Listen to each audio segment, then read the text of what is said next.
tunashuka chini uinuliwe, tunanyenyekea uinuliwe Yesu. Tunakuabudu mfalme wa amani, maana unastahili, hakuna mwingine kama wewe. Hatujana wa kuinuliwa kama wewe, ni wewe Yesu. Tunakuinua Yesu, tunakuinua. Inua tu mikono yako na usimame kwa miguu yako. Mungu wetu ni mwaminifu, anajibu maombi, anasikia kilio cha wanawake, anaweza kajibu, anaweza mfalme wa amani, anaweza yote mfalme wa amani, anaweza. Kuna maombi umeomba kwa muda, Mungu leo atajibu maombi yako. Mwezi wa 9 Bwana anaweza jibu maombi yako. Inua mikono yako na sauti yako, tasamia Bwana, nyenyekea ili yeye ainuliwe. Mungu wetu tunashuka uinuliwe, tunanyenyekea uinuliwe, tunashuka chini ili uinuliwe. Mfalme wa amani ni wewe, hatuna mwingine kama wewe. Mwenye unajibu maombi ni wewe, ujibuye maombi yetu ni wewe, ujibuye kwa moto ni wewe. Yesu ni wewe, hakuna mwingine kama wewe, hakuna anayejibu maombi kama wewe, hakuna mjibuye maombi kama wewe. Tunapoomba unasikia kilio chetu, tunapoomba unajibu maombi yetu. Yesu tunakuabudu, Yesu tunakuabudu, Mwokozi tunakuabudu. Hakuna mwingine kama wewe. Wewe ni shahidi ya vile tunavyoona, wewe ni shahidi kwa vile tunavyojua, wewe ni shahidi ya kazi yako, wewe ni shahidi ya huduma hii, wewe ni shahidi ya huduma yangu. Ninakuinua Yesu nikisema hakuna mwingine kama wewe. Wewe ni shahidi vile ninavyoona, wewe ni shahidi Yesu, hakuna kama wewe, hakuna kama wewe, hakuna kama wewe.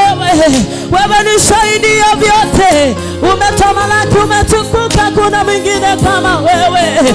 Ujibuye maombi yetu ni wewe, ujibuye maombi yetu ni wewe. Tunapolemewa unatuinua, tunaposhuka unatuinua, tunakukimbilia Yesu. Yesu, asubuhi ya leo tupo kwako tukisema uinuliwe. Yesu inuliwe, uinuliwe Yesu, uabudiwe Yesu. Umetukuka, umeketi juu sana kwenye kiti chako cha enzi, nazo tunanyenyekea kwako. Tumeungana na maserafi na makerubi, tunakuabudu siku ya leo tukisema ni wewe ujibuye maombi yetu, unayejibu maombi yetu, ni wewe unayejibu maombi yetu. Uinuliwe Bwana, umetukuka Yesu.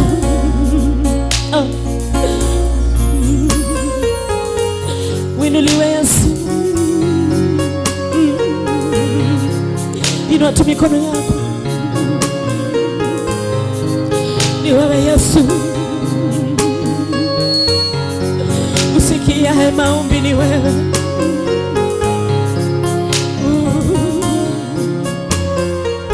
Inua tu mikono yako na usimame kwa miguu yako kila moja.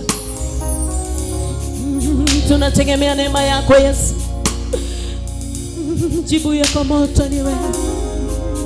Yesu. Kwa Mungu mbinguni, sikia maombi yetu. Yuko Mungu mbinguni, ajibuye maombi yetu. Tunapoomba asikia, anajibu. Tunapoomba asikia maombi yetu. Yuko Mungu mbinguni, asikia maombi yetu. Inua tu mikono yako. Yuko Mungu mbinguni, ajibuye maombi yetu. Tunapoomba asikia, anajibu. Tunapoomba asikia maombi yetu. Sema yuko Mungu mbinguni, mbinguni asikiaye maombi. Sema yupo Mungu mbinguni asikiaye maombi yetu. Tunapoomba asikia, anajibu. Tunapoomba asikia maombi. Sema yuko Mungu mbinguni, yuko Mungu mbinguni asikiaye maombi. Sema yuko Mungu mbinguni, yuko Mungu mbinguni ajibuye maombi yetu. Tunapoomba asikia, anajibu. Tunapoomba asikia maombi yetu. Sema yuko Mungu mbinguni, yuko Mungu. Inua tu mikono yako, asikiaye maombi yetu. Sema yuko Mungu mbinguni asikiaye maombi yetu. Tunapoomba asikia, anajibu. Tunapoomba asikia maombi yetu. Tunapoomba asikia, anajibu. Tunapoomba asikia maombi yetu. Sema yuko Mungu mbinguni, yuko Mungu mbinguni asikiaye maombi yetu. Sema yuko Mungu mbinguni ajibuye maombi yetu. Tunapoomba asikia, anajibu. Tunapoomba asikia maombi yetu. Tunapoomba asikia, anajibu. Tunapoomba asikia maombi yetu. Sema tunapoomba asikia, anajibu maombi yetu. Tunapoomba asikia maombi. Sema tunapoomba asikia, anajibu. Sema tunapoomba asikia maombi. Tunapoomba asikia, anajibu. Tunapoomba asikia maombi yetu. Inua tu mikono yako. Wewe Bwana usikiaye maombi ya wana wako, ujibuye kwa moto, ujibuye. Yesu ni wewe. Tunategemea neema yako Yesu, tunategemea neema yako tu. Hatuna kingine tutakachotegemea ila ni wewe Yesu. Tunategemea wewe tu, hatutegemei mwanadamu. Wanadamu wanaweza kushusha moyo, tunategemea kwa Yesu. Hatutegemei chochote kile, hatutegemei chochote kile ila neema yako tu tunategemea Yesu. Tunakutegemea Bwana, tunategemea neema yako tu. Inua mikono yako, mwambie Yesu, ninakutegemea, ninakutegemea Yesu, nakutegemea Yesu, nategemea neema yako tu, nakutegemea Yesu, nategemea wewe Yesu, nakutegemea Yesu, nategemea wewe, nategemea Yesu peke yake, nategemea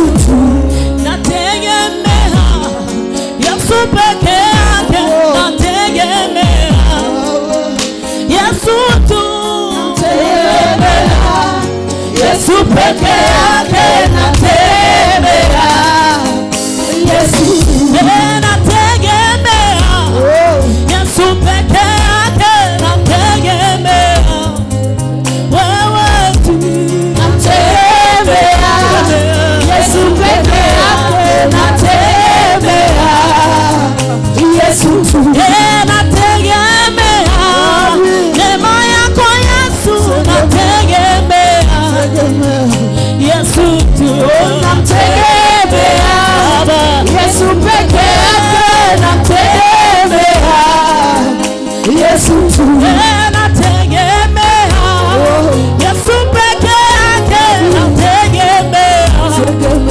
Yesu tu nategemea, Yesu peke yake nategemea, Yesu tu nategemea, Yesu peke yake nategemea, Yesu tu nategemea, Yesu peke yake nategemea, Yesu tu nategemea, neema yako Yesu nategemea, wewe tu nategemea, Yesu peke yake nategemea, Yesu tu nategemea, neema yako Yesu nategemea, Yesu tu nategemea, Yesu peke yake nategemea, Yesu tu hakuna kingine tegemeo nategemea, Yesu tu nategemea, Yesu peke yake nategemea, Yesu tu kwa nyumba yangu, kwa kazi yangu nategemea, Yesu tu nategemea, ina mikono yako nategemea, Yesu tu nategemea, neema yako Yesu nategemea, Yesu tu nategemea, Yesu peke yake nategemea, Yesu tu nategemea, wewe nategemea, neema yako nategemea, Yesu peke yake nategemea, Yesu tu nategemea, Yesu peke yake nategemea, wewe tu nategemea, Yesu peke yake nategemea, Yesu kwa nyumba yangu nakutegemea, kwa kazi yangu nakutegemea, Yesu peke yake nategemea, Yesu nategemea, neema yako Yesu nategemea, neema yako nategemea, Yesu peke yake nategemea, Yesu tu nategemea, Yesu peke yake nategemea, Yesu tu nategemea, nakutegemea, Yesu peke yake nategemea, Yesu tu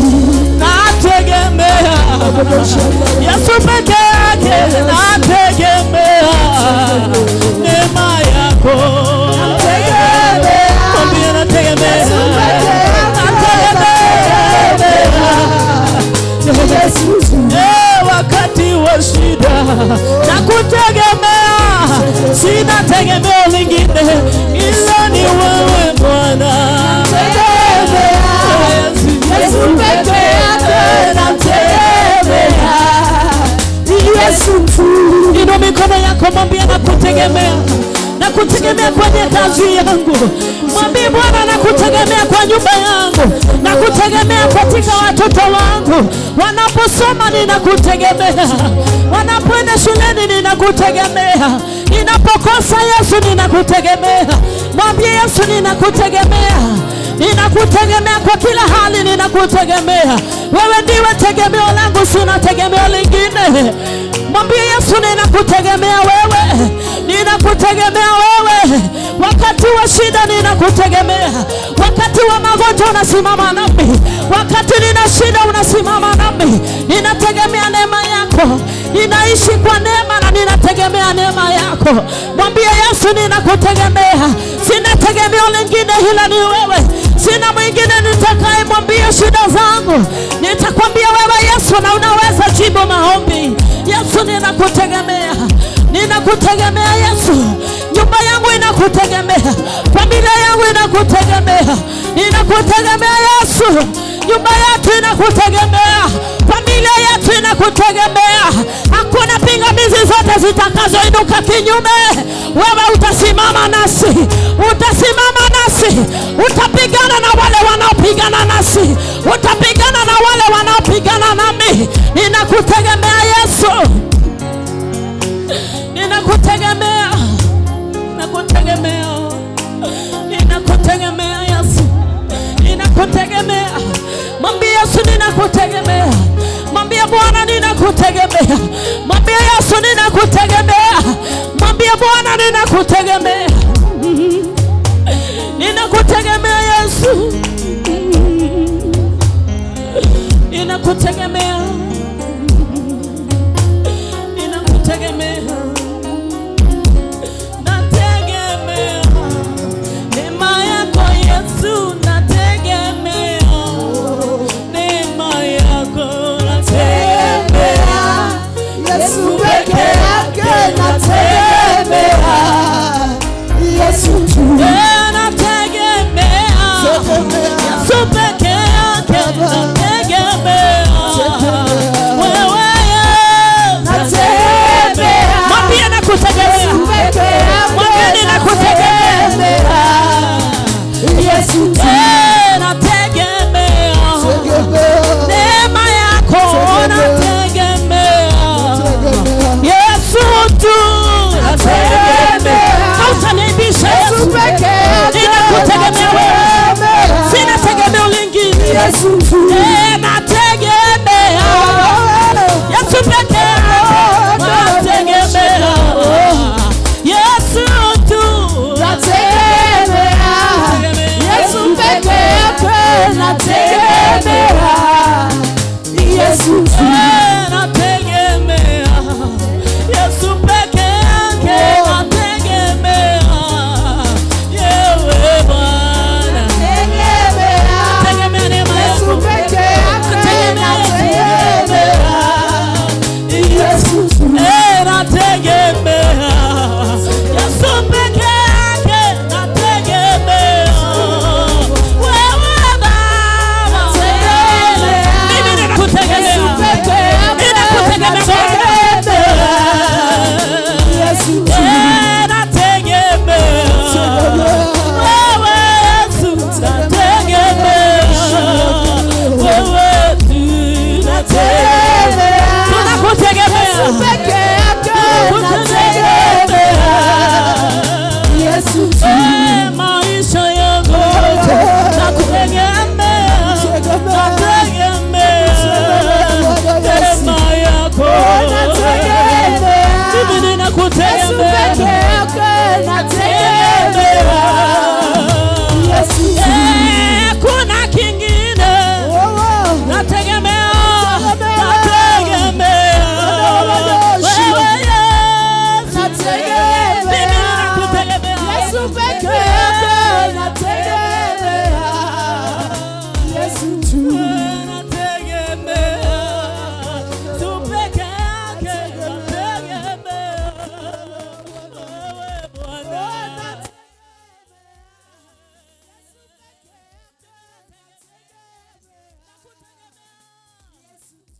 Wakati wanarusha vita ninakutegemea, wakati wanarusha mawe ninakutegemea.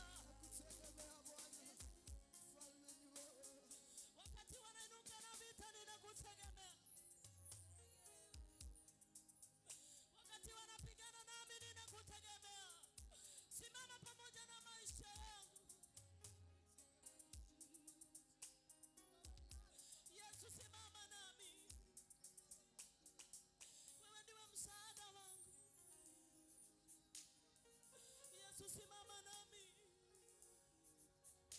Ninakutegemea Yesu kwa kila jambo, kwa kila hali ninakutegemea. Wanapoinuka na vita zao Bwana nakutegemea.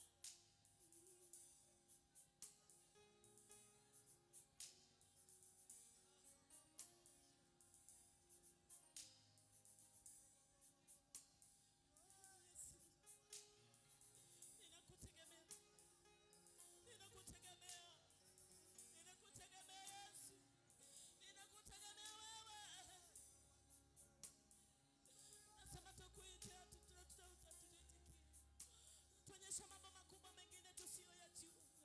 Hivyo ndivyo tuko kwako mchana wa leo.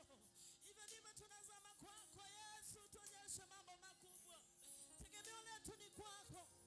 Msaada wetu ni kwako. Tunakutegemea. Tunakutegemea Yesu. Tunakutegemea Yesu. Watoto wetu wanakutegemea. Wewe ndiwe tegemeo letu Yesu. Yesu inuliwe tena uhimidiwe. Hakuna kama wewe Yesu. Hakuna kama wewe. Hakuna kama wewe.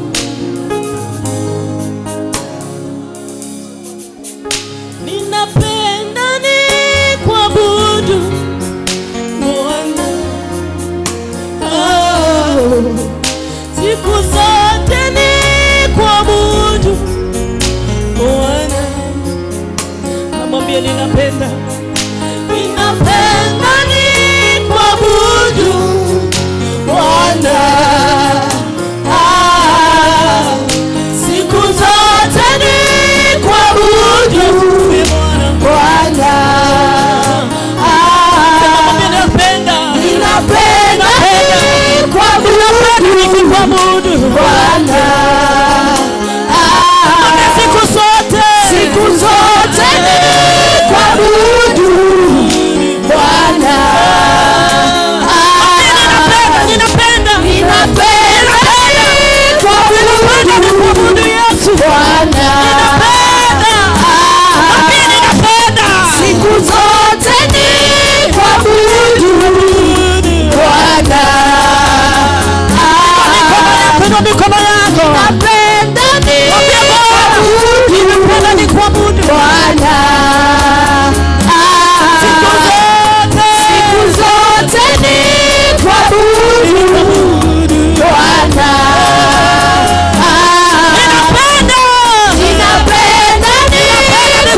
Ninapenda nikuinue Yesu. Siku zote nikuabudu Yesu Bwana.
nikufahamu kwa undani.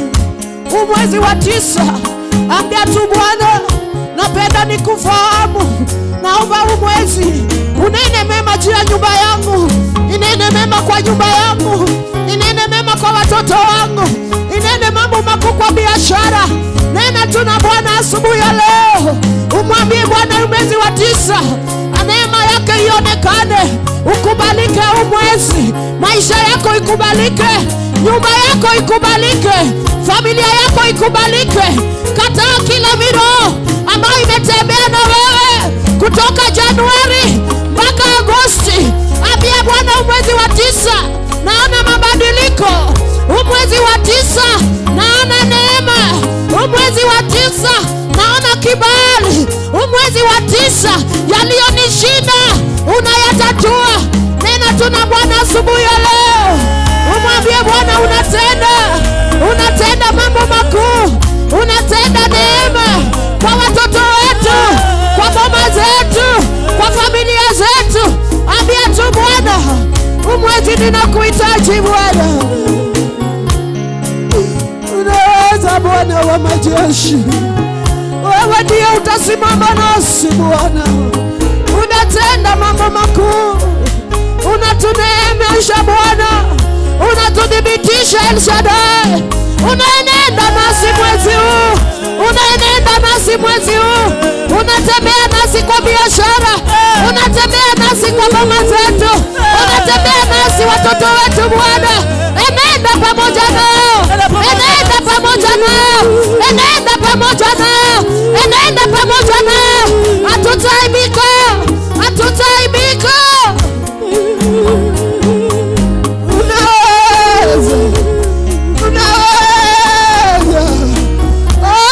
Shaddai ni wewe, Bwana wa majeshi ni wewe, Mungu mwenye neema ni wewe. Enenda nasi mwezi huu Mfalme, enenda pamoja nasi Mungu wa ajabu, enenda nasi kiongozi, enenda nasi Jehova Jireh, enenda nasi Mungu wa majeshi. Hakuna kama wewe Bwana.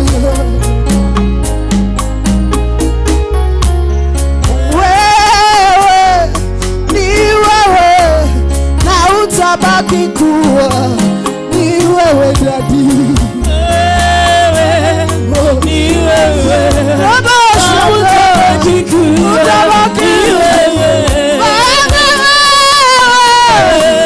ni wewe, na utabaki kuwa ni wewe leo,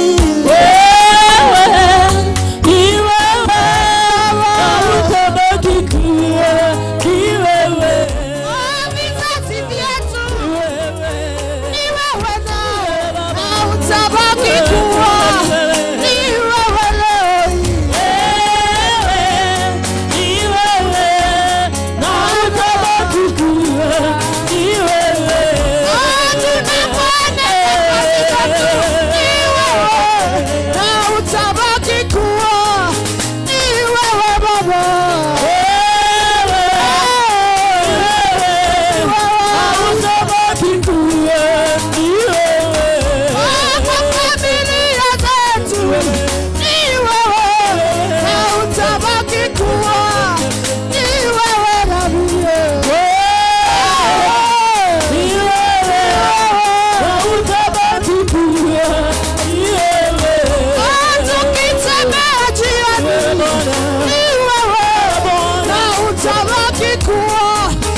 moto. Ambia tu Bwana utabaki kuwa ni wewe kwa maisha yangu. Iwe hali gani, iwe kukosa, iwe madharau, iwe watu kujivuna mbele yako. Ambia tu Bwana bado wewe utabaki kuwa wewe. Utabaki kuwa wewe. Utabaki kuwa ni wewe. Utabaki kuwa ni wewe Yesu. Utabaki kuwa ni wewe. Utabaki kuwa ni wewe Baba. Utabaki kuwa wewe. Utabaki kuwa ni wewe. Utabaki kuwa ni wewe Bwana. Utabaki kuwa mfalme. Haijalishi Bwana wa majeshi. Wewe nitegemea ushindi wangu Bwana. Ninakuita leo.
Wakati ni sasa, umwambie Bwana, unaleta mabadiliko kwa nyumba yangu, unaleta mabadiliko kwa watoto wangu, unaleta mabadiliko kwa hali yangu. Tena tuna Bwana mchana wa leo, ako karibu na wewe.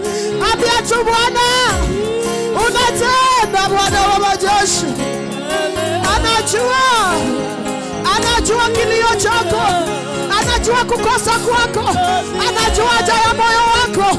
Nenda tuna yeye asubuhi ya leo, umwambie Bwana, unajua kilio changu, unajua kukosa kwangu, unajua aibu yangu. Nenda na Bwana asubuhi, umwambie Bwana tende mema, ambia Bwana tende mema, ambia Bwana kurehemu, ambia Bwana kukumbuke anapokumbuka wengine, na wewe kukumbuke asubuhi ya leo. Anajua siri ya kilio chako, anajua kukosa kwako, anajua kilio umelia ya kutosha. Bwana ako mahali hapa. Anaweza kukurehemu. Anaweza tenda mambo ambayo hukudhania. Ambia tu Bwana asubuhi ya leo. Ambia tu Bwana unaweza. Hakuna kama wewe. Mfalme wa wafalme. Kimbilio langu. Unaweza yote Bwana. Unaweza Bwana wa majeshi. Wastahili, ninakuinua. Nitakuinua asubuhi. Nitakuinua mchana. Nitakuinua na jioni Bwana. Hapana rafiki kama Yesu.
Mshukuru Bwana. Amekulinda tangu Januari. Akaenda na wewe mwezi wa pili, mwezi wa tatu, mwezi wa nne, mwezi wa tano, mwezi wa sita, wa saba amekuwa na wewe, wa nane umemaliza kwa ajili ya neema yako. Ambia tu Bwana ni asante. Mshukuru tu Bwana asubuhi ya leo. Hii Jumapili ya kwanza. Mshukuru rafiki mkuu. Mshukuru Bwana wa mabwana. Nakushukuru Yesu. Nakushukuru Baba. Ambia tu Bwana nimekuja nikushukuru. Nimekuja nikuambie unaweza. Oh Yahweh unaweza. Oh El Shaddai. Asante. Sifa zote ni zako. Sifa zote ni zako Bwana. Sifa zote ni zako Baba. Unaweza mfalme. Oh Rabi unastahili sifa. Oh Yahweh unastahili. Umeinuliwa. Oh sifa hizi zote ni zako Bwana. Sifa hizi zote ni zako Bwana. Sifa hizi zote ni zako Bwana. Sifa hizi zote ni zako Bwana. Kila mmoja afanye hivi. Tunataka kumwambia sifa zote ni zako Bwana. Sifa hizi zote ni zako Baba. Sifa na ibada twakupa Bwana. Sifa hizi zote ni zako Bwana. Sifa hizi zote nakupa Bwana. Sifa hizi zote ni zako Bwana. Sifa hizi zote nakupa wewe. Sifa hizi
Nataka upe jirani wawili watatu high five. Mukisonga kwa kiti ya mbele. Pea wawili watatu high five. Hallelujah. Hallelujah. Hallelujah. Hallelujah. Hallelujah. Amen. Jirani yako high five. Sijasema low five, nimesema high five. Hallelujah. Amen. Hallelujah. Umwambie mwezi wako umeanza aje. Nimepewa nafasi muongeleshane. Hallelujah. Amen. Na kama kuna kiti mbele yenu mnasonga. Kama kuna kiti mbele yenu mnasonga. Kama wale wamekaa huko nyuma, msonge mkuje mkae kwa hizo viti. Hivi unaweza sema nataka kupokea mbele mbele. Nataka nipokea mbele mbele. Sitaki ya nyuma nyuma. Nataka nione watu wakisonga. Wale wamechelewa waketi nyuma. Ibada ya kwanza wananifurahisha, uongee mara mbili.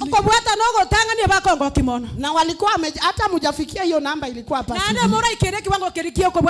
Basi kwa naongea mara mingi hivi.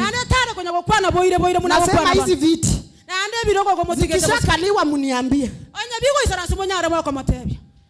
Nyinyi ndio nitawangoja.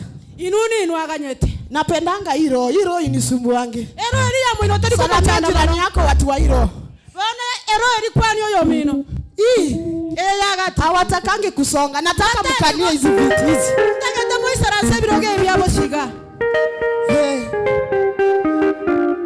Bado nangoja. Hizi mbili bado zijakaliwa. Zikishakaliwa mniambie.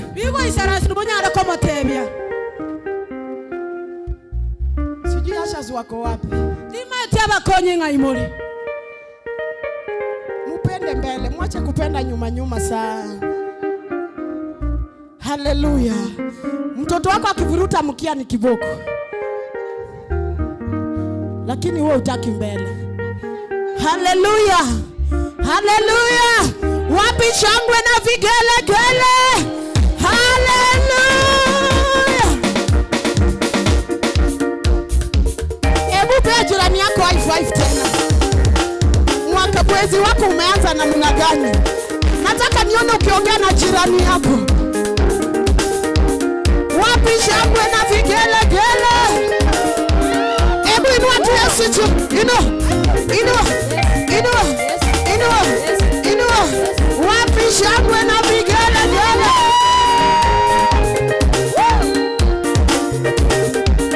Nataka nione watu wakiinua Yesu juu. Maana Yesu ndiye mfalme wa wafalme. Inua. Anaweza yote. Wapi shangwe na vigelegele? Shangilia Yesu, hebu chezea tu Yesu. Cheza. Nataka nione watu wakichezea Yesu. Hata kikundi ya ibada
miujiza Baba nikuone.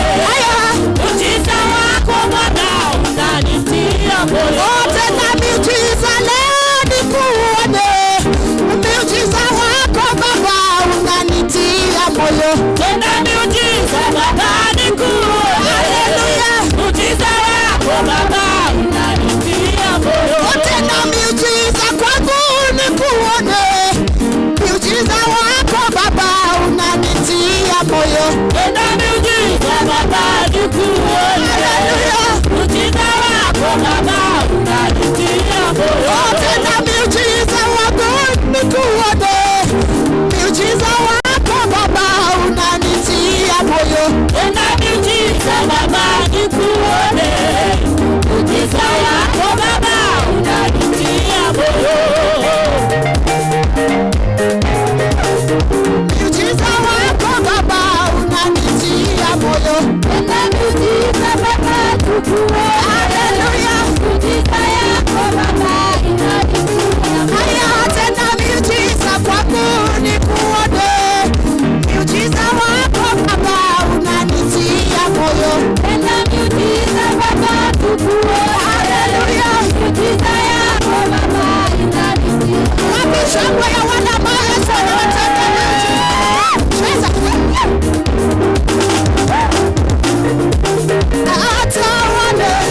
Atawale tu, mwachie Yesu. Atawale,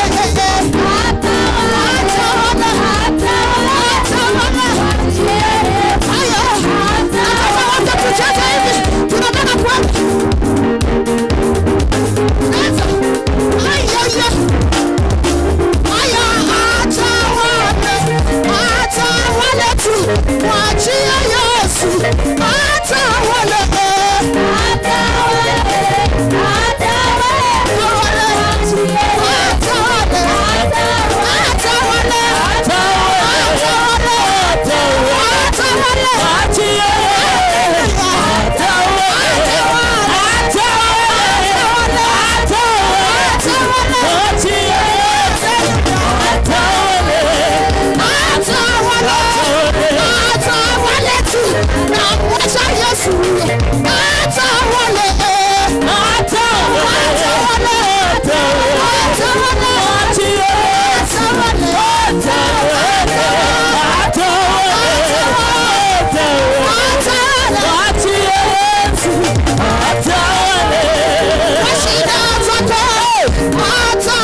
Beberusha, beberusha, beberusha hiyo bendera.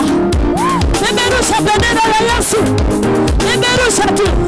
Aya beberusha, beberusha, beberusha, beberusha. Yesu ni mfalme, tena uzima. Yesu ni mfalme, tena uzima. Yesu ni mfalme, tena uzima.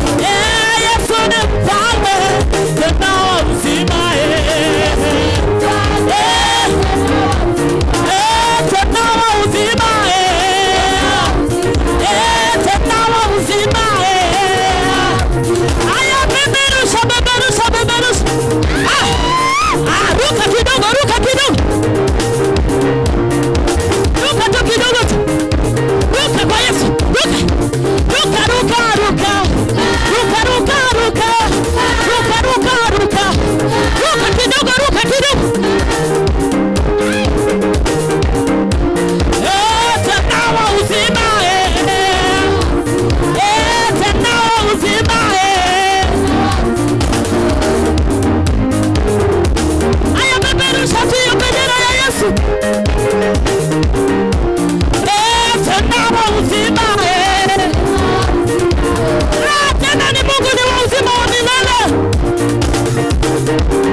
Answers by fire. Salamia jirani yako, mwambie anajibu kwa moto.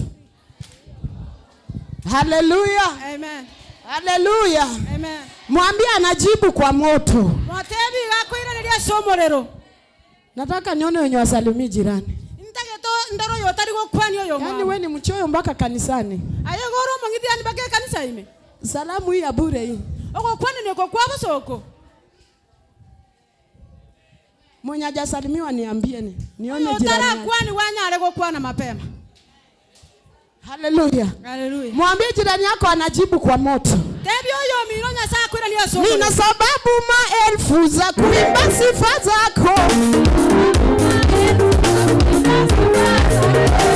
Hebu kila mmoja aweke mkono hivi, tunaenda. Aya, cheza. Oh, nina sababu maelfu za kuimba sifa zako. Nina sababu maelfu za kuimba sifa zako. Oh, nina sababu maelfu za kuimba sifa zako. Nina sababu maelfu za kuimba sifa zako. Nina sababu maelfu ya kueleza uzuri wako. Nina sababu maelfu za kuimba sifa zako. Nina sababu maelfu ya kusema unaweza. Nina sababu maelfu ya kuimba sifa zako. Nina sababu maelfu za kuimba sifa zako. Nina sababu maelfu za kuimba sifa zako. Nina sababu maelfu ya kusema uinuliwe. Nina sababu maelfu za kuimba sifa zako. Nina sababu maelfu za kusema unaweza. Nina sababu maelfu za kuimba sifa zako. Nina sababu maelfu, maelfu, nina sababu maelfu, Kuimba sifa sema nina sababu maelfu. nina sababu maelfu za kuimba sifa. Sema nina sababu maelfu ya kusema uinuliwe. Nina sababu maelfu za kuimba sifa zako. Kila mmoja chukue nafasi yako. Nataka uaibishe maadui. Cheza kana kwamba utacheza kesho. Unacheza na swali. Ambia maadui hawakuwezi leo. Oh, nina sababu maelfu za kuimba sifa zako. Sababu maelfu za kuimba sifa Haya, nina sababu maelfu ya kueleza uzuri wako. Nina sababu maelfu za kuimba sifa Haya, nina sababu maelfu ya kusema unaweza. Nina sababu maelfu za kuimba sifa zako. 1, 2, 3, Jesus. Amen. Nimeona Septemba, nina sababu ingine tena. Naro ndio mtinyo. 2003. Haleluya. Haleluya. Amen. Wangapi wako na sababu ya kuimba sifa za Bwana? Haleluya. Amen. Mimi niko na sababu. Era nare ni chinge cyo choko toginya sai. Last week sikuwa hapa. Wiki erita arengega. Ibada ya pili. Uko bwata na waka. Ibada ya kwanza I was there. Uko bwata no gotaga no arenge. Tulienda na Zipora. Uko ba arenge ba cheta mona sport. Hata alishangaa ndio akaniambia, "Eh, Na ene araga kumbe unaihubiriki fire hivi." Bona bokora ni no molero igo. Haleluya. Haleluya. Haleluya. Haleluya. Penye tulienda tuliona Mungu. Aseba chete mbaro cha nyasa. Sijui ninyi kama mliona Mungu hapa Tima penye tinga ni niliwawacha. cha nyasa ga kera batiketa. Haleluya. Haleluya. Leo nilisema siendi mahali. Lero gate batari ko genda ande. Simu ilinichosha hiyo jioni. Yani simu yamo chanete kurema. Akimami ulikuwa wapi tusifie Bwana? Aga kimamu gora njenju naende. Haleluya. Haleluya. Niko na vipawa mingi, nilienda kutumikia ingine hiyo. Na wiki. wate biewe binge naenda kanda kumikona. Sasa hii wiki nilisema I'll sing to the Lord. Bona wiki gate beto no gata tokomoronya. Haleluya. Amen. Haleluya. Amen. Wangapi wako na furaha kuwa hapa leo? Barenge bana nomba kwa baga lero. Wiki Wiki eje. nimesikia nani, sijui nani amekufa. Ya, Mwingine amekufa daraja soko. Oyo ndana kwete gari dara. Mwingine alikufa amekaa kwake. Oyo ndaga kuisara nsete boye. Na nilishukuru Mungu juu ni milionea, si mtu hivi hivi. Bona erago tenya sambu jambo na sengi nyotari monto kawaida. Na wewe hata 1,100 ndio una kwa account. Enyewe uko na sababu. Aya none nenye nje. Ingekuwa tunanunua hii uhai, wengine wangekuwa hapa leo. Haleluya! Amen. Tuna sababu. Kwa chingecho. Ndio maana huwa nasikia mimi nikicheza yafu tu naringia shetani. Yani akera tere. Juu najua amenitafuta hajanipata. Mungu bado amenizingira. Haleluya! Haleluya. Imba kila wakati na omba kila wakati. Kila lituko na ndio sebe kila lituko. Haujashinda waliolala. Na ndio iko toko bwa bali barani. Haleluya. Haleluya. Ni neema, ambia jirani yako ni neema. Nama vera. Uko jinsi ulivyo kwa neema. Unaona iko ngori gasama vera. Haleluya. Haleluya. Haleluya. Haleluya. Ingawa unaweza kosa, Na bora lakini hujakuwa mgonjwa bili kosekane. Tora maruaire. Unaweza kosa ile ya mahitaji yako madogo, Na bora buruko kanikuwa. lakini uko hai. Lakini wayo. Kuna wengine wanafariki leo, wanaacha bili ya 1 point something million, na familia haiwezi afford hata chakula moja. Kuna sababu. Nore nengencho. Haleluya. Haleluya. Tuna sababu. Nore nengencho. Juu hata tuambiwe tuanze kununua hii oxygen. Nonya nokobekirwa mbeyu. Mimi niko na watoto 5. Era nabwata abana 5. Hujaniweka uweke mzee. Nane bonse balayo. Tutanunulia nani tuache aende. Ningotoraga ni agende bono. Haleluya. Haleluya. Tuko na sababu. Tuketi chini. Nataka tutoe sadaka. Chini ndio tikatonyare go isaransansi. Mimi sitaangalia nani amechelewa. Inje tindi korigere ni ngonyori. Ni baada ya kwanza ilijaa. Oko bwato noko tanga ni mpaka nje. Mpaka isiko gari. Haleluya. Haleluya. Nataka kwanza tutoe sadaka. Ntage tanga nitorwe sadaka. Leo nashukuru Mungu. Lero ngotokinya saa. Julea tutoi na basha. Lero ntori korunechi basi. Sasa tutajua wale wanatoanga fungu. Tunatoa sadaka kwanza. Lero tutatokuru sadaka. Tunarudi tunakaa wote. Hadi tunatoi saransa tuwe. Ndio tunatoa fungu. Na Antonyare kurwa sema ya 10. Nilishukuru huyu Mungu mwenye alifanya tukasahau kuleta basha jana. Ngota inyasabu jamu na singe ndio tumetakota chipasa igoro. Tunafanya kama Yesu. Wale watu akora muna Yesu. Ungekuwa unaendelea kutoa sadaka yako. Angobone kama yari konya korusia sadaka yenu. Nimesema sadaka kwa fungu baadaye. Tutarudi tukae wote ndio tutoe fungu. Sadaka li tanga ni turana tu isaransa ntomanya kote na turwe fungu. Nataka tukaribishe mnenaji mapema. Tete twari gani omo kwane ligenkyo. Tukiwa tayari tuseme tuko tayari. Onye twabairange ndotebe twabairange. Wale wako nje waingie ndani. Sasa sadaka sitaki kuona mwenye anatembea. Wale isikoba so nyomba jinsi sisi sadaka tutake iro montato. Leo hata nashukuru Mungu hata keyboard saa sadaka isiwekwe. Leo na keyboard ya sadaka omoni. Umejua wacheza keyboard nilisikia watu wangi sadaka. Nataka nione hapa kwetu leo. Tambali kwa sadaka. Petro mkumbushe ni saa ya sadaka. Asipige hiyo kitu kwanza. Igoto basi kubigia ntege kuikora radio sadaka litanga. Atoe kwanza. Ora ruri tangani. Ndio asitupigie na laana ya kwao. Nari atatu wake na marageria sobo. Tuko tayari? Ntorange. Na ubaya una madamu. Ungekuwa na madamu angekusaidia. Obuya tobwa angekupea kama hukubeba. Akora tobogoleti. Leo Mondi ametoa wallet. Mumpigie makofi. Leo Mondi orusi yake betu bongakere chingobi. Sasa angekuwa anapiga hapo ako kwa roho na tunatoa sadaka. Leo roho baadaye. Leo muika maiga. Tusimame juu kama ushabeba sadaka yako. Totene na igoronya kwa bogo ile sadaka yako bako. Mshukuru Mungu kwa hiyo sadaka. Nimesema mpaka ashas. Wasimame. Aba korali motene na igoro. Kila mtu. Kero montanya are gotene na igoro. Hata mtoto hata kingilia simame kama hapo. Na mwana baka kingilia tene na igoro. Tunasimama. Ngotene na tore. Kila mtu inua sadaka yako juu. Kero montoyo maimo ke sadaka. Mshukuru tu Bwana kwa hiyo sadaka. Leo tunaambia tu Bwana ni asante. Tunaenda kukutolea sadaka. Kwanza mwezi wa 9. Wacha iwe kama ngao kwa maisha yetu. Katika jina la Yesu Kristo. Tunaomba tukiamini. Amen. Tulete sadaka. Tulete sadaka.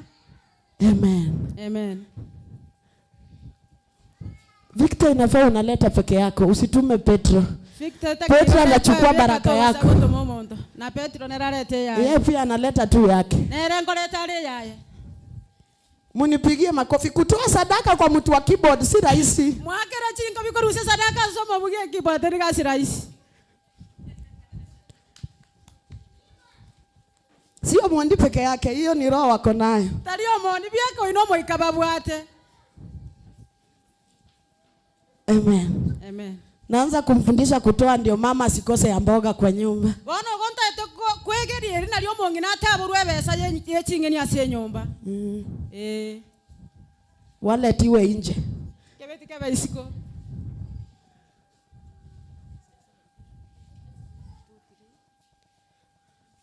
Wenye wako na fungu tayarisha fungu yako. 10%. Hatuna basha leo. Ndio maana. Lero ntobwati kipasa inere ngenjo. Watu wa 10%. Abantu yeye moya 10.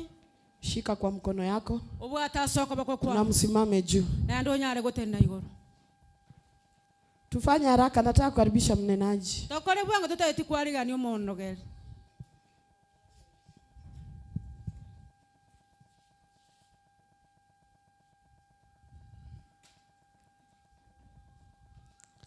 Watu wa 10%.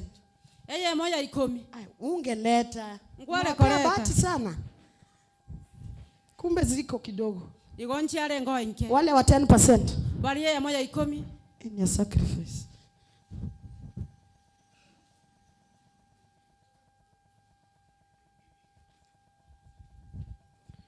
Kama unatoa 10% kuja haraka. Onya gokuro ya moja 10 nchugo ibwa. Najua mlikuwa mmepiga hesabu. Ai. Nima ate konya mwakire hesabu sana.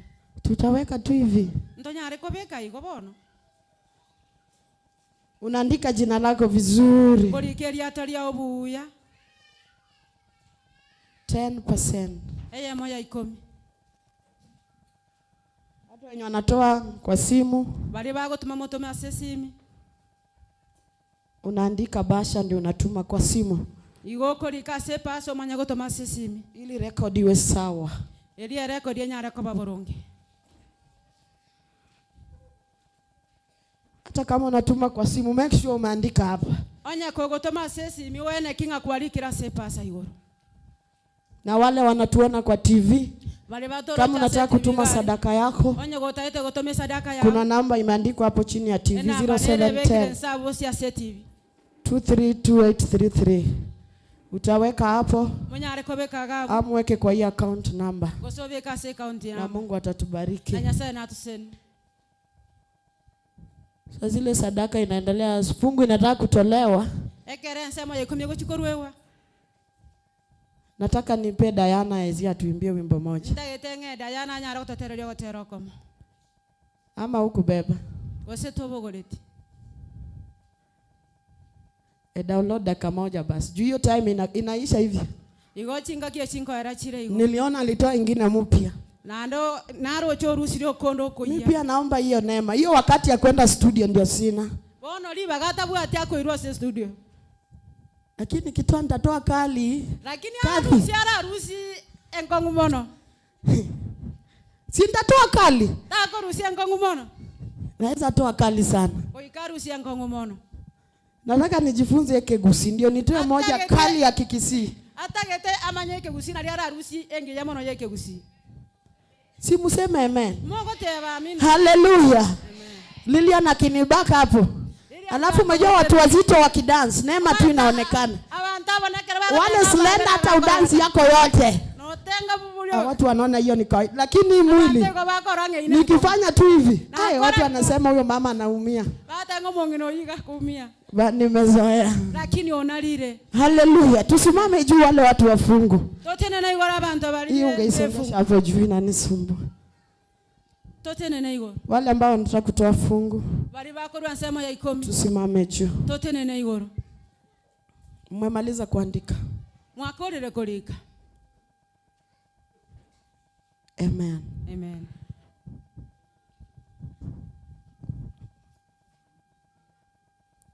Inua hiyo fungu lako juu na unene jambo. Okuanelingana. Waambie Bwana akufungulie milango na badilisha mbinguni. Hiyo ndio ahadi yake kwa fungu la 10. Hiyo hali ambayo unapitia leo haibadilishi. Hiyo kiwango ambayo uko akupeleke viwango zingine. Ili ahadi yake la fungu la 10 lidhibitike. Baba, katika jina la Yesu Kristo, watu wako wamebeba fungu la 10 kulingana na maagizo yako ambao ulimpea kutoka Abrahamu. Bwana, siku ya leo ninaomba ile baraka ambayo uliahidi Ibrahimu baba wa imani ikaweze kudhibitika kwa maisha yao. Kila miroho inayopigana na hali yao ya kifedha ninazinyamazisha. Biashara zao Bwana, wacha zipanuke ili ahadi zako zionekane kupitia maisha yao. Na ni katika jina la Yesu Kristo nimeomba nikiamini. Amen. Amen. Mtakuja mweke kwa madhabahu. Umemaliza kudownload? Kama bado hiyo pole. Simame juu, nataka tukaribishe mnenaji. Bata atatuimbia, niliona ingine mpya, atatuimbia baada ya mnenaji. Atatuimbia baada ya mnenaji. Tusimame juu. Saa imeisha sana. Ebiro byarire. Nataka kila mmoja asimame juu. Na kila mmoja inue mikono yake juu. Kila mmoja inue mikono yake juu. Nikisema tusimame na maanisha kitu chochote chenye uhai yenye iko hapa ndani. Uwe mtoto, uwe mtu mzima. Simama kwa miguu yako na uinue mikono yako juu. Anza tu kumshukuru Bwana. Mwambie Bwana mchana wa leo, wakati utashuka kunena na watu wako, naomba unene pamoja nami. Unene pamoja nami. Unene pamoja nami. Unene pamoja nami. Katika jina la Yesu Kristo. Nena nami Bwana. Nena juu ya nyumba yangu. Nena juu ya maisha yangu. Unitengeneze mfalme. Unitengeneze mfalme. Unitengeneze mfalme. Katika jina la Yesu Kristo. Yes, you are the Lord Jesus.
Lenye mamlaka, jina lako lenye uwezo, jina lako lenye ushindi.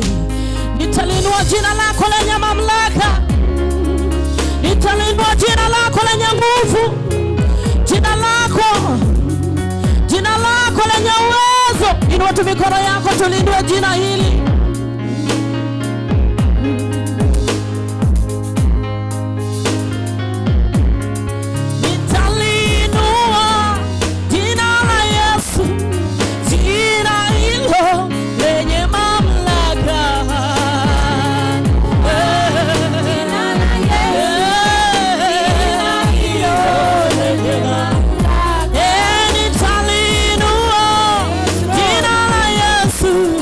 Jina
lenye mamlaka, lenye mamlaka, nasema lenye mamlaka. Glory to God.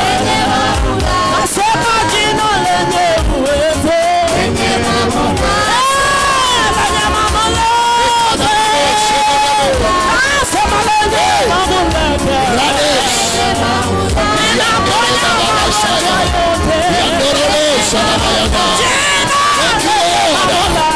Release your power. Release your glory. Release your mighty. In the name of Jesus, we worship your name. You are worthy. You are mighty, Jehovah Jireh. Release your God.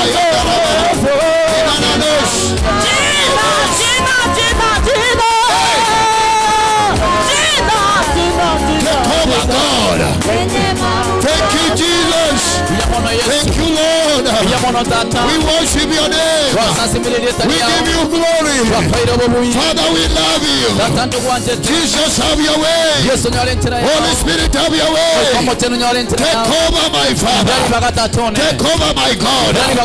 Reign in this month. Reign in our ministry. Reign, oh God. Reign upon our life. Reign, Jehovah Shammah. Jehovah Jireh. Jehovah Nissi. El Shaddai. Jehovah Yahweh. Ayabu. Take over, my Father. Take over. Take over, Lord. Reign in this service. Let us see your glory. Have your way in the month of September. Take preeminence and reign. For you are a good God. In Jesus' name. Everybody lift your hands. Sema kila roho ambayo inafuata jina langu. Iwe ni roho ya wachawi. Iwe ni roho ya vimila. Iwe ni ya madhabahu. Ambayo inafuata jina langu. Kila maovu ambayo iko connected na jina langu. Kuanzia leo hiyo roho ichomeke by fire.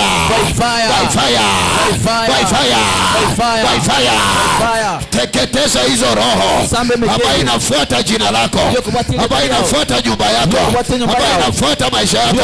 Roho za wachawi ambayo imeshikana na jina lako, hizo roho ziharibike in the name of Jesus. Iwe ni ya familia yenu, mahali ulizaliwa,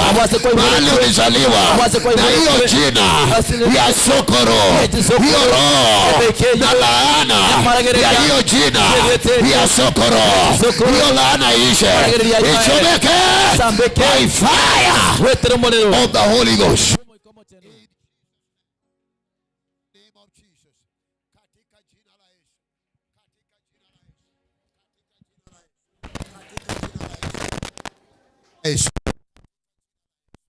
Inua mikono yako juu.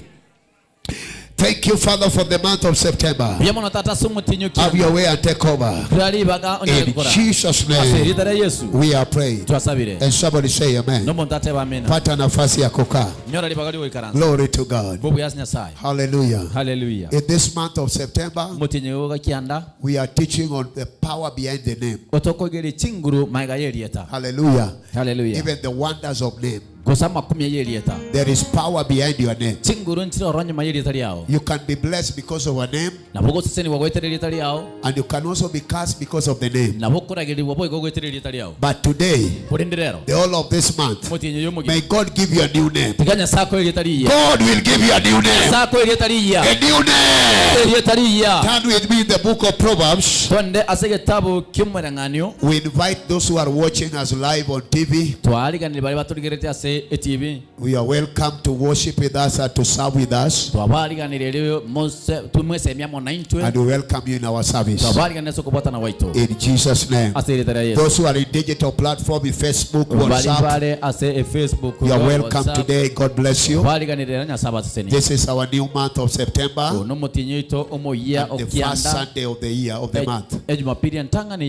May God bless you. Our time is not on our side. Proverbs chapter 18 verse 10. Write it down. Proverbs chapter number 18 verse 10. Proverbs 18 verse 10. Write it down for me. And also open it. Another scripture is 2 Chronicles chapter 4 verse 9. Hallelujah. Hallelujah. I think 1 Chronicles chapter 4 verse 9. 1 Chronicles chapter number 4 and verse number 9 and 10. Just write it down. Another scripture is Philippians chapter 2. Philippians chapter number 2 from verse number 5 all the way down to 15. And the Lord will bless you. All the way down to verse number 15. And Bwana atatubariki. Philippians chapter 2. Philippians chapter 2. And God will bless you. I'm just giving you all the scriptures because I will be quoting them as I preach. Acts chapter number 3 and verse 1 to 5. Acts chapter number 3 from verse 1 to 5. And the Lord will bless you. Allow me to read only 2 scriptures. In Proverbs chapter number 18. Proverbs 18. Proverbs 18. And verse number 10. Proverbs 18 verse 10. Amen. Can you read it? Jina la Bwana ni ngome imara. Jina la Bwana ni ngome imara. Wenye haki uikimbilia wakawa salama. Wenye haki wanaikimbilia wakawa salama. This 1 Chronicles chapter number 4 verse 9. Amangana yebiro entangani inye kianda. 1 Chronicles chapter number 4 verse 9. Amangana yebiro entangani inye kianda. And 9 and verse 10. Kianda amona ikomi. And Jabez was more honorable than all his brothers. Na Yabesi alikuwa mwenye heshima kuliko nduguze. And his mother called his name Jabez because he was born in sorrows. Na mamaye akamuita jina lake Yabes akisema ni kwa sababu nalimzaa kwa huzuni. And Jabez called on the name of God of Israel. Huyu Yabes akamulingana Mungu wa Israeli. And saying, akisema, oh that you will bless me indeed. Lau kwamba ungenibarikia kweli kweli. And enlarge my coast. Na kunisidishia hozi zangu. You can put a mistari, bless me indeed. Apigia mstari unibariki kweli kweli. Meaning he was not blessed. Na maanisha hakuwa amebarikiwa. Number 2, ya pili, you may enlarge my territory. Na kunisidishia hozi yangu. He was trying to enlarge himself but he could not. Alikuwa anajaribu kupanua hozi zake na hakuweza. There was a power that was forcing him not to enlarge. Kulikuwa na nguvu ambazo zilikuwa zinamfanya hasije akapanuliwe. Then they say he pray and say, Lord, you may enlarge me. Akaomba akasema, Mungu na unipanue. And then number 3, he prayed that the hand of the Lord will be upon him. Akaomba ya kwamba mkono wa Bwana uwe juu yake. Meaning there was a hand of the enemy. Inamaanisha kulikuwa na mkono wa adui. That was upon Jabez. Ambao ulikuwa juu ya Yabes. He prayed that the hand of God be upon him. Akaomba mkono wa Mungu uwe juu yake. That God may keep him. Ili Mungu akapate kumulinda. He lacked security and protection. Hakuwa na ulinzi. So he prayed for security and protection. Akaomba ulinzi. And the Lord will keep me from evil. Naye Mungu akamlinda kutoka kwa mahofu. That he may not be grieved. Ili asije akapatane nayo. And the Bible saying, na Biblia inasema, and God who answers prayers. Na Mungu ambaye anajibu maombi. He answered prayer and granted his request. Akamujibu na akamzidishia yale ambayo alikuwa anahitaji. Amen. Amen. And somebody say amen. Na mtu asema amen. Now lift your hands as we pray. Inua mikono yako tunapoomba. Thank you for the word in this month of September. Lord, I pray that every one of us will have a new name. And the name of the Lord is a name that is so powerful. Hilo jina ishuke na nguvu na ibadilishe maisha ya watu hapa. In the name of Jesus. Thank you because you've done it. In Jesus' name we pray. I want to begin by saying, everybody in this world kero yo mwasense has a name. nari nelieta Even you have a name. noina ino bwate elieta Na hata watoto ambao umezaa wana jina. noina bana bali bole timbale Na nelieta hata mahali unaishi kuna jina. na somenya te elieta ndiro Na hata mahali unafanyia kazi kuna jina ya hiyo kazi. asoko kore meremo elieta ndiro liemereme yu Everybody in this world has a name. kero yo masense nari nelieta Every place has a name. kere nsemo nari nelieta Every nation has a name. kere insenti wata marieta And every continent has a name. na kila bado continent We have nelieta continent of Africa, tubwate continent ya the Afrika continent of Europe, tubwate continent ya and all those continents. Kila continent ina jina lake. kila continent nari nelieta liae So kila mtu ana jina. kero muntu nari nelieta Hata wanyama wana jina. noene chitugo ntire nelieta Hallelujah. haleluya Na hata Mungu wetu anaitwa Jehova. noenya sawa toni gakoro ku Jehova Jehova ni jina la Bwana. Jehova nelieta lia tata Mtu aseme amina. omuntu ateba amina Kila mtu nataka ni ujue, kero muntu ntatomanye behind every name there is a power. maiga yakire elieta chinguru ntiro Behind every name there is a spirit. maiga yakire elieta omuikanoro Hata wewe jina ambao umepata, noena elieta liroire jina inasabariki maisha yako ama inasalaani maisha yako. elieta na baligo siseni bogima bwao goseriragererio bogima bwao Jina inasaleta magonjwa kwa maisha yako, elieta na baliko leta marwaira asobogima ama bwao jina inaweza ondoa magonjwa. gose elieta na baliko ruhusia marwaira Haleluya. haleluya Jina inasabariki maisha yako, elieta na baliko siseni bogima bwao ama jina inaweza leta laana. gose elieta leta maragereria In this month of September, yenyo igokianda I pray for somebody. na sabe iro monto May God change your name, tiganya sound tori elieta liao ili jina lako elieta liao iambatane na ushuhuda yako. watana ino borori bwao Jina lako elieta liao iambatane na hatima yako. watana ino ira yao Jina lako Elieta liao iambatane na maombi yako. watana ina masabao Mtu aseme amina. tateba amina Wengi wamejaribu kuinuka, bange batemere kuimukerera but jina imekataa. orinde elieta lia kandi Wengi wamejaribu kupanduka, bange batemere kugarera but jina imekataa. orinde elieta lia kandi Wengi wamejaribu kupanda, bange batemere but kurina jina inawashusha. elieta lia baye Mwezi wa Septemba, tenyo kianda kila jina kere elieta ambayo imeungana eli bwataniri na maisha yako, obogima bwao ambayo inaleta urudi chini, kole toirane leo ninaomba were na sabi kwa uwezo wa jina la Yesu, elieta lia Yesu kwa uwezo wa jina la Yesu, elieta lia Yesu jina lako itabadilika, elieta lia ondio ntere jina la mtu itabadilika. elieta lia monto ndio Sema ntere amen ya nguvu. sema amina yetu Haleluya. haleluya Jina ya mtu elieta lia monto inaweza fanya mtu aende na mahali. boragero monta ndasi Haleluya. haleluya Jina lako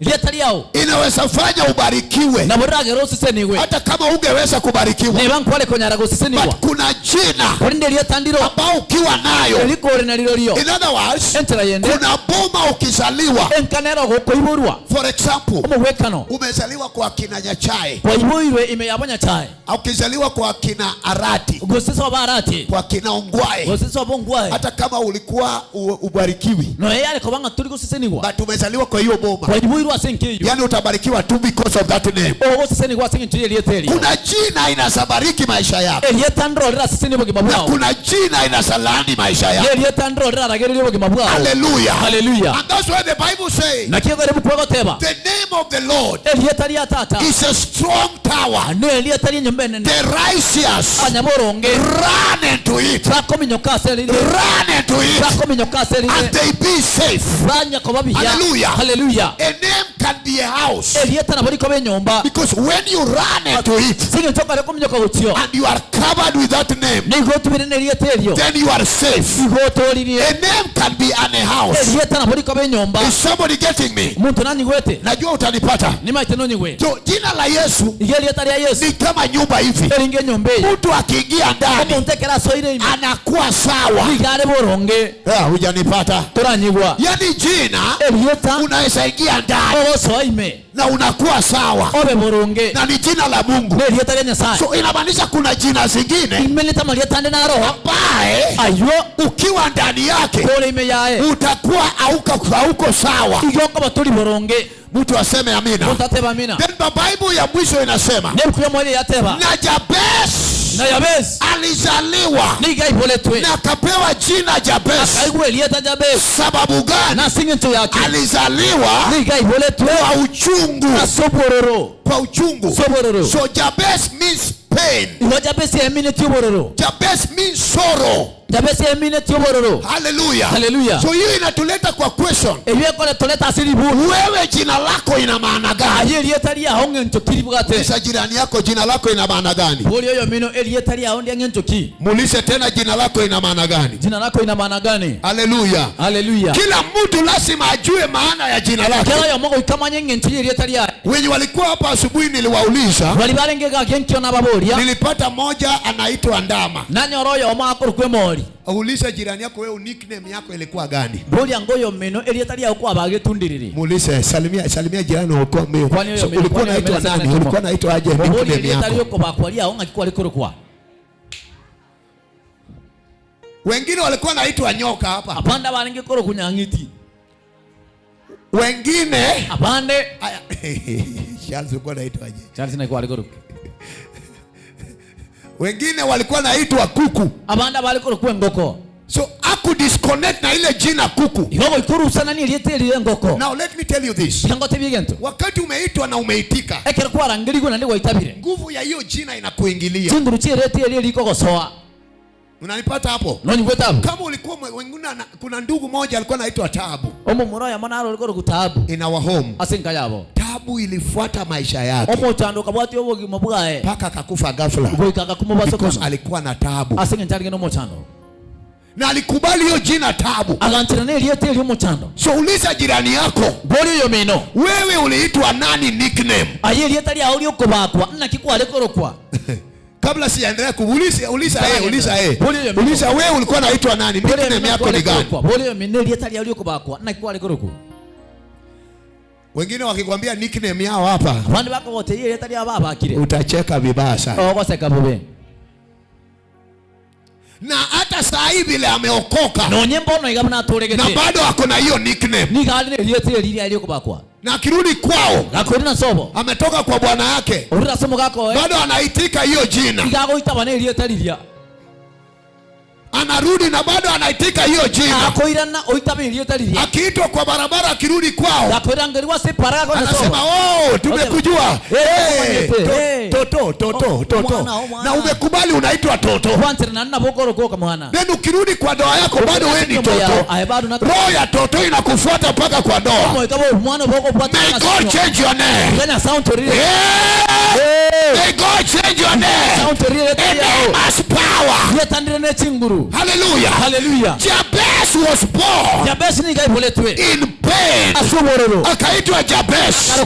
But the Bible says he was more honorable than all his brothers. Alikuwa na heshima kushinda watu wote. But jina ilikataa heshima. I come to prophesy to somebody today. Heshima yako itarudi. Heshima yako itarudi. Madharau ya jina inaisha. Laana ya jina inaisha. Laana ya jina, magonjwa ya jina yanaisha. Heshima itarejea. Nasema heshima itarejea. Sema amen ya nguvu. Jina ya mtu hapa lazima itabadilika. Now hear this. When God wants to bless you, He must change your name. Am I communicating at all? Everybody in the Bible begin with Abraham. Before God bless him, his name was changed from Abraham to Abraham. Hey, before God blesses you, He changes your name. I come to declare, may God change your name. Somebody, may God change your name. In the month of September, God change your name. God change your name. God change your name. Sema imeli ya ngofa. Heshima ya mtu itarudi mwezi huu. Shada baba. Heshima ya mtu itarudi kwa jina la Yesu. And Jabez was more honorable than his brothers. But his name ilikataa heshima. jina ambayo inazuia heshima kwa maisha yako, hiyo jina ibadilishe mwezi huu. Hiyo jina ibadilike. Jina ya madharau iondolewe. Jina ya magonjwa iondolewe. Jina ya fitina iondolewe. Jina ya laana iondolewe. Jina ya umaskini iondolewe. Heshima itarudi. Sema power. Sema power. Whether you like it or not, your name has changed. I say your name has changed. The way they knew you, hawatakujua hivyo tena. Walikujua mlevi, hiyo ulevi inaisha. Walikujua msherati, msherati inaisha. Walikujua wenye wanaomba hiyo jina inabadilika. Heshima inarejea. Hey, glory to God. Pea mtu high five. Mwambie heshima yako lazima inarudi. Lazima inarudi. Lazima inarudi. Lazima inarudi. Ukiona mtu asalimii mtu, mwambie lazima heshima yangu inarudi. Heshima inarudi. Heshima inarudi. Hey, glory to God. Wewe ulidhania utaheshimika. Jabez was more honorable than all his brothers. But jina ilikataa. Kuna jina ulipewa ya Chisokoro, waliokufa na pombe kwa mdomo. Usiku ukilala unawaota, wanakuja wanasema, unajua umebeba jina langu. Leo ninasema hivi, Chisokoro walale, warudi kaburini. Hallelujah. You know your name can be given in 4 things. Name are given by birth. Vile umezaliwa. Kama Jabez alipewa hiyo jina kupitia kuzaliwa kwake. Mama yake alimzaa kwa uchungu. So he was given name because of pain mama yake alipitia. Kama wakati huu angepitia CS, mama anakatwa tumbo ndio Jabez anazaliwa. So akapewa jina Jabez because of pain. Number 2, watu wanapewa jina kupitia covenants. Maybe mtu ameolewa, so unachukua jina ya huyo mzee wako, then unaitwa jina lake because you are in a covenant of marriage. Number 3, people get name through culture. Like in Kisii, if you are Abagusi, then kuna vile unapewa jina kulingana na culture ya Wakisii. Ukienda Kijaluo ama Ujaluoni, kuna vile tumepewa jina kulingana na culture ya Wajaluo. Na usikia hii ya culture ndio mbaya sana. Ya covenants pia ni mbaya. Na hata through birth pia ni mbaya. Kama Jabez alipitia uchungu because alizaliwa kwa uchungu, na akapewa jina uchungu. Na wengine wanapata jina because of covenants. Na wengine wanapata jina kupitia culture. For example, ukiwa Mjaluo na umezaliwa wakati wa usiku, utaitwa usiku. So maisha yako itajaa na usiku. Kila mahali unaenda, usiku ndio inatangulia because there is a culture. Now hear this. The culture ambayo ilikuwa imetengeneza jina was a demonic culture.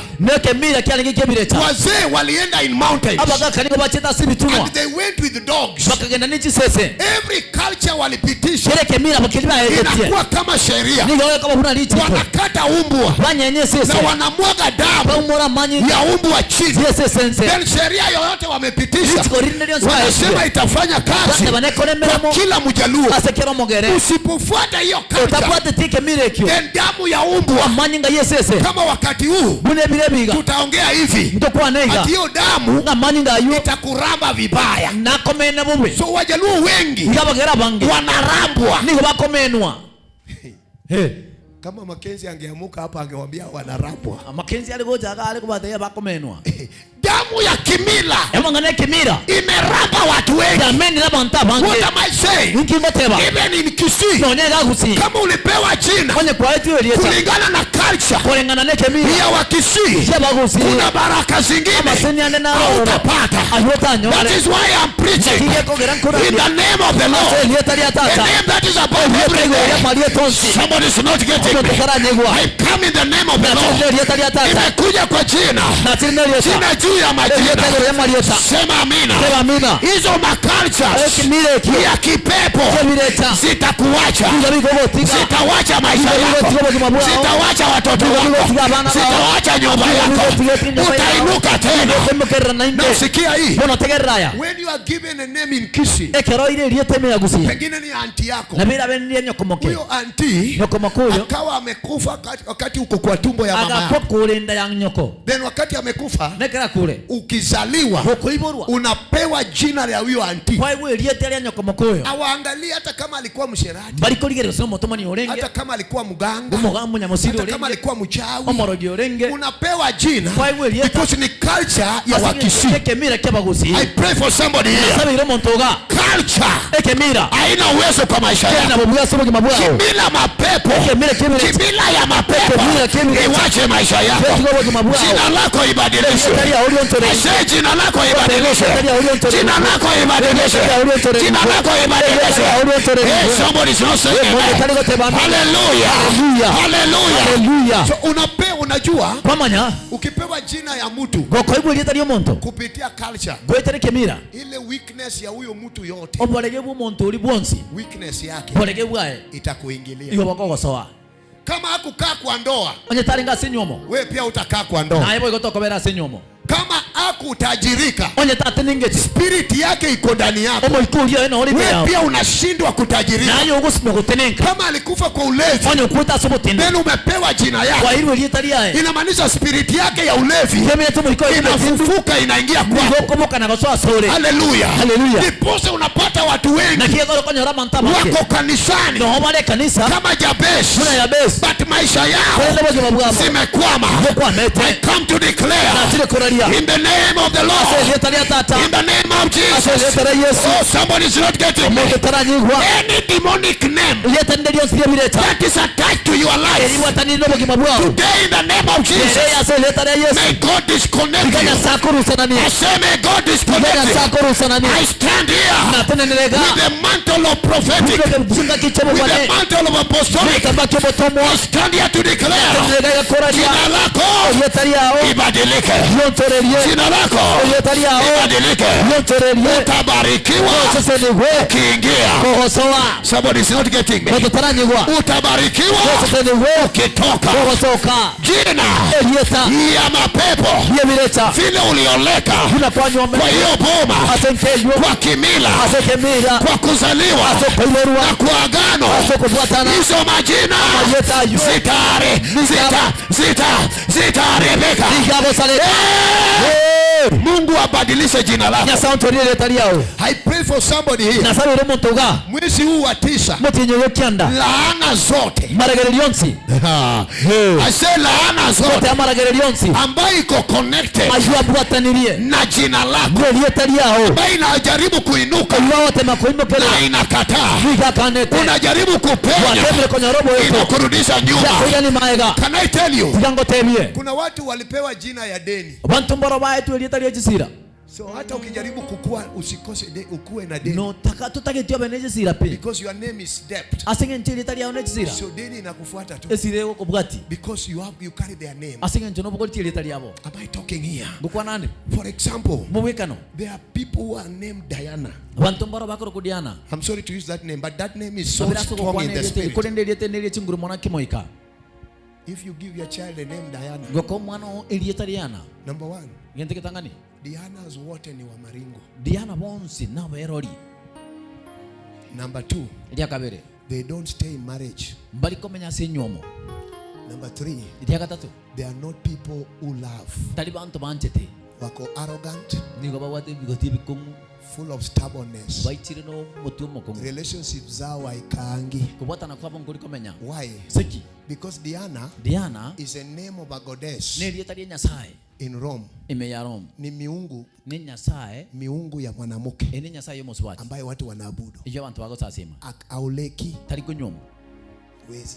Ta kunyomo. Na wakijaribu kuoleka Na kako tema kunyomo. atakuwa amekalia mzee. Na ikaransiro mugaka. Yeye ndiye akiongea ndio mzee Nera anafanya. kao kwana umugaka okora. That is the name of Diana. Ene rieta ria Diana. I'm sorry for Dianas who are in the house. Diana azibali But senyo. God must change that name. Lakini Nyasaye go counter I say God must change that Nyasaye go name. counter ria tete. Shadababa. Hapa Kisii Agusi. kuna jina zingine ambaye msichana anaitwa nayo. Marieta ndinaro ro moisika kuruko. Wazee wanajua. Baka kamba manyete. Akiona kijana wake ameleta jina ya msichana mwenye anaitwa hivyo, Gakoreri anasema na kijana yangu mumuro yone. nakuombea sana. Igongo go sabira mono. Nakuombea sana. Kugo sabira mono. Na baba, kwa nini unaomba sana? Tata ngiye go sabira mono.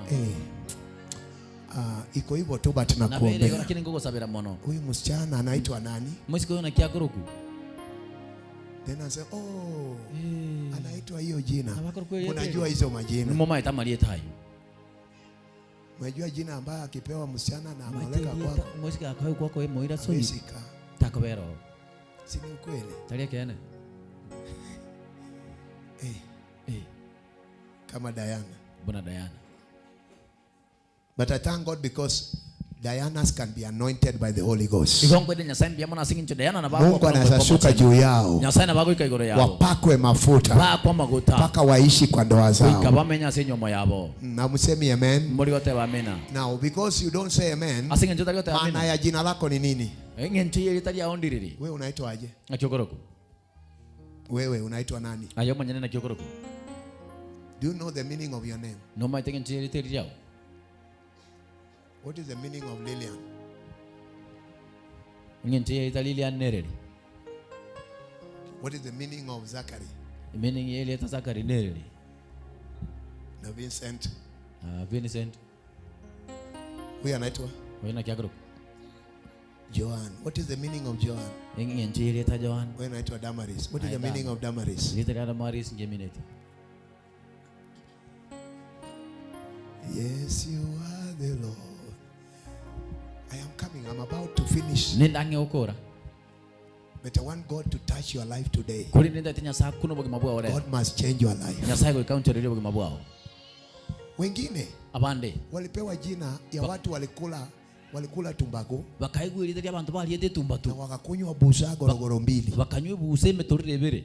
Busa ngapi? Buse metorire nga. Gorogoro mbili. Metorire bere. Sasa amejaribu kutoka kwa ulevi, Otemire kurwa sobo tindu. imekataa. Yasinyire. Because jina ambaye ako nayo Asinga njiri yetari ya wate. ni jina ya ulevi, Neri yetari yobo tindu. ya pombe. Ya maru. Hallelujah. Hallelujah.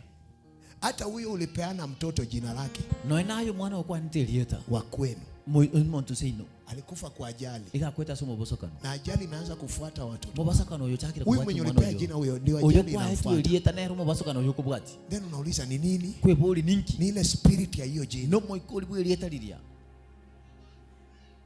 Am I preaching? Kurandi ande. Hiyo naenda polepole ndio usibaki nje. Ngokwana ngora elinde to Wengine tigara mai. wamejaribu kuinuka kama Jabes. Bande bakatema kuimukira na Jabes. But Jabes ameshindwa kuinuka. Jabes osinyiri kuimukirira. Anajaribu kubarikiwa. Otemere guseseniwa. But remember he is more honorable. Kulinde nyura nganiga asikire mono. Anaheshima kuliko watu wao wote. Ahali nesiko kubwa abantu babo But bonse. Kenya inamsumbua hapa Kirige ko muchandaga. ni jina. Nerieta. Jina Erieta. imekataa. Yakanire. Anajaribu kubarikiwa. Otemere guseseniwa. But imekataa. Jasinyire. Anajaribu wapanuke. Otemere kugareya. Imekataa. Jasinyire. Anajaribu alindwe. Otemere alendwe. Hakuna ulinzi kwa maisha Kaya yake. nimboya subuki mabwae. Jina imekataa. Asinga nteli yetali yakanire. What is the meaning of your name? Ingentu yetali yahonereri. What is the meaning of your name? Ingentu yetali yahonereri. Hata hiyo boma umeoleka None nkiyonyomire. ama boma umeoa kutoka Gose nkenyomire koru. kwetu. Seito. Babu yangu alikuwa anaitwa Nyitho. Esekoro yani ngo yalikoro kunyito. Nyitho ndijaluo ni kifo. Nyito asekegere na makweli. Then watu wakaanza kukufa kwetu. Abantu bakataka gukua. Baba yangu akakufa. Isaka kwa. ndugu yake akakufa, ndugu yake mwingine akakufa, ndugu mwingine akakufa, ndugu watano akakufa, ndugu wa sita akakufa, na wake wao wote. Then one day tukiwa kwa mkutano, then mtu akasimama akasema, amuoni hii jina linatuua? Na hiyo siku tulishikana mkono na tukasema, kuanzia leo hatuitwi Nyito, tunaitwa Nyingima, meaning tutaishi tena. So niko hapa leo, ninaishi na ninawahubiria. Kwa tulibadilisha hiyo jina, leo tutabadilisha jina. Nasema tutabadilisha jina. Ile ni ya Chisokoro, lazima itabadilika. Sema amen ya Baba, itabadilika. Iwe ni ya wali ulioleka, itabadilika. Iwe ni vile ulizaliwa, itabadilika. Watu waseme amina. I came in the name of the Lord. May your name change. I say may your name change. May the name of your children change in the name of Jesus. September, jina itabadilika. Jina itabadilika. Jina itabadilika. Magonjwa yataisha. Nasema magonjwa yataisha. Madeni yataisha. Kuisha itaisha. Hautafilisika. Hautafilisika. Watu waseme amina. Hata kama ya Chisokoro, lazima itawacha maisha yako. Lazima itawacha watoto wako. Lazima itawacha biashara yako. Watu waseme amina. Jina ya mtu hapa ibadilishwe kwa jina la Yesu. Sema amen ya nguvu. Sema amen ya nguvu. Sema amen ya nguvu. Inua mikono yako juu. Sema inabadilika. Sema inabadilika. Sema inabadilika. Wapende wasipende, jina langu inabadilika. Jina ya boma yangu inabadilika. Jina ya maeneo bali nafanyia biashara inabadilika. Jina ya watoto inabadilika. Laana yanaisha. Yanaisha. Yanaisha. Sema power. Sema power. Sema power. Hawa watu waliokufa ambao wanaletanga jina, unabeba mtoto kwa tumbo, then ujui yeye alikufa aje, then anakuletea jina. I refuse that. Wenye alikufa rudi kaburini. Hawezi leta jina. Tumekataa. Tumepewa jina. Jina mazuri. And Japan prayed, Mungu unibariki. Laana inaisha leo.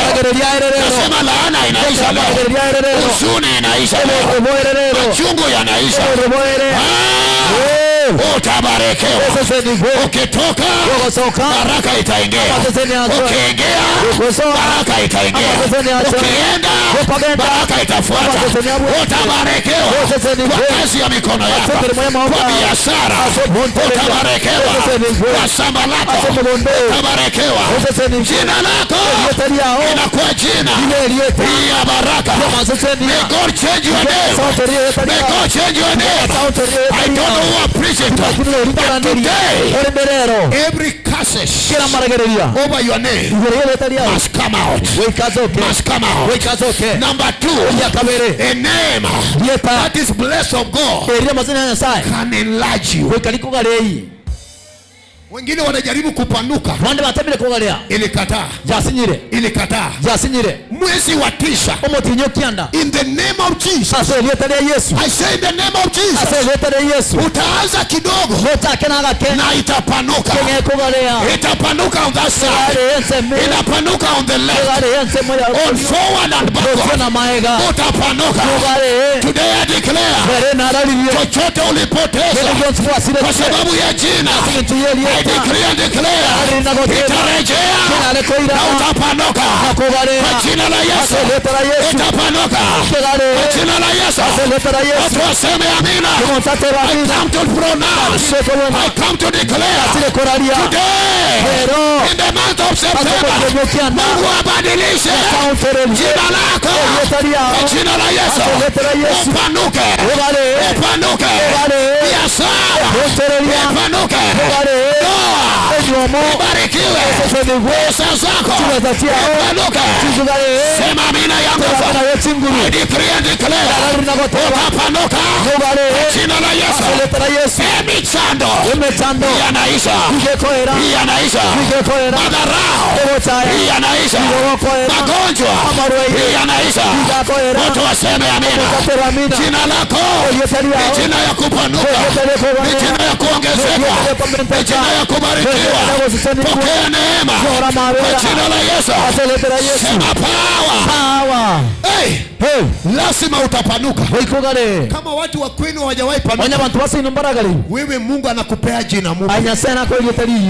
Jina mpya. Jina mpya. Mtu aseme amina. Jina mpya. Hiyo boma ya walijulikana na uchawi. Wewe uchawi yao haitakukamata. Uchawi yao haiwezi kuja kwako. Because una damu ya Yesu. Damu ya Yesu. Sema amina ya nguvu. That is why there is a name that we are given.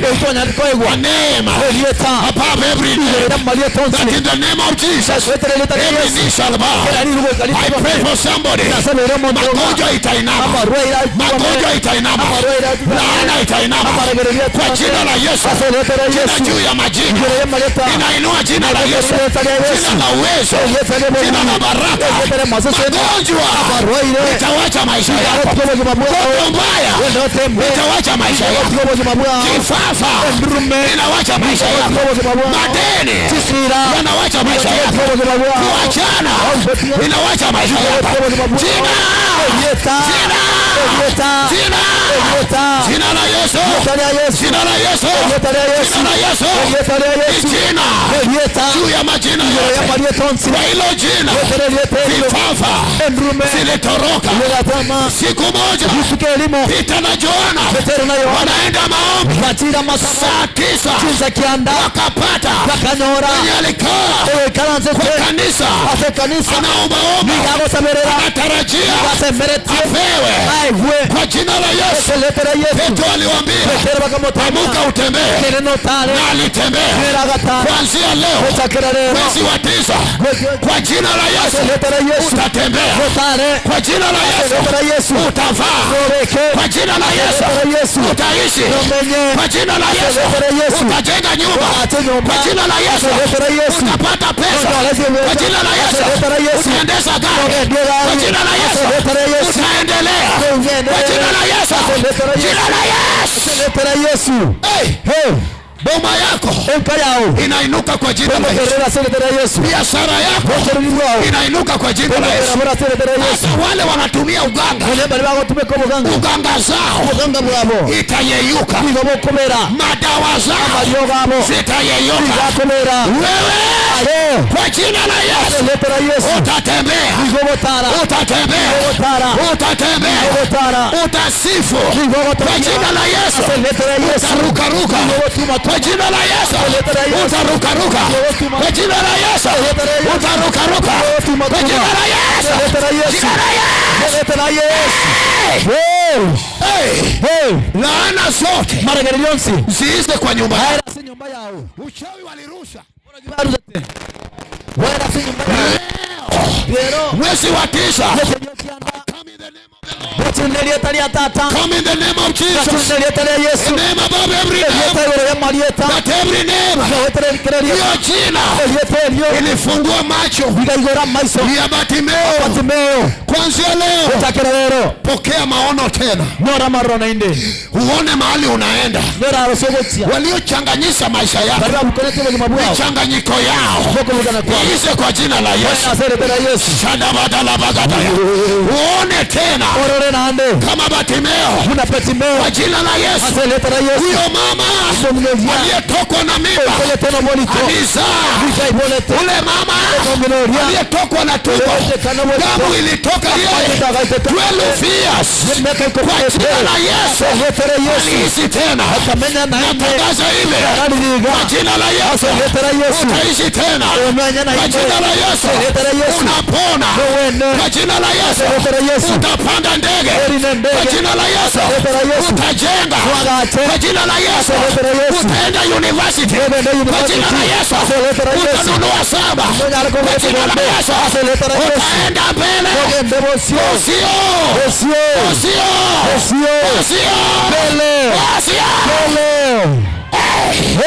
Kwa jina la Yesu. Inua mikono yako juu. Sema kwa jina la Yesu. Kwa jina la Yesu. Ninainuka tena. Katika jina la Yesu. Nitaona tena. Katika jina la Yesu. Nitabarikiwa. Katika jina la Yesu. Nimelindwa na Bwana. Katika jina la Yesu. Ninapona. Katika jina la Yesu. Ninafunguliwa. Katika jina la Yesu. Somebody pray. Sawa. In the name of Jesus. Thank you for the power in the name. Thank you for the name of Jesus. The name above every name. We release that power behind your name. Thank you, Lord of glory. Baba nakuhitaji. Nataka nikuone kwa maisha yangu. Is you praying somebody? Are you praying somebody? I want to see you, Lord. I want to see you in my life. Change my life in the name of Jesus. And Jabez prayed.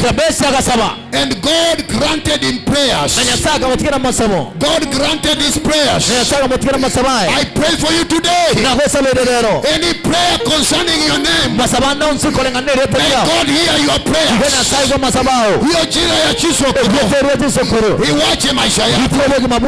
Uinuliwe na Bwana. Mungu akujaze rehema. Ukubarikiwe. Inua sauti na uombe. I don't know the history behind your name.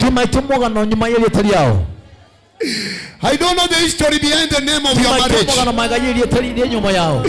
I don't know the history behind the name of this ministry. I don't know the history behind the name of your children. But today you can pray. God, the God of Abraham, who changed the name of Abraham to Abraham, who changed the name of Luz to Bethel, who changed the name of Sarah to Sarah, who changed the name of Simeon to Peter. The Lord, who is a name changer, change my name. Lift your hands and pray. Let the Lord change your name. Let the Lord change your name. For those who are watching, may God change your name. You are watching us on DC, on TV live. May the Lord change your name. You are on Facebook. May God change your name. You are on WhatsApp. May God change your name. I pray for you today. Hiyo mlaana na jina ya kugonjeka yaishe kwa maisha. Hata hiyo ugonjwa ina jina, iwe ni kansa, hiyo ni jina tu. Yesu abadilishe. Iwe ni HIV/AIDS, hiyo ni jina tu. Iwe ni Ebola, iwe ni Corona, hayo ni majina tu. Jehova peane jina juu ya majina yote. Jina la Yesu. Ukiwa unanitazama, upone, uokoke, ubarikiwe in the name of Jesus. Thank you, Lord. Shenketelebo shadabayada.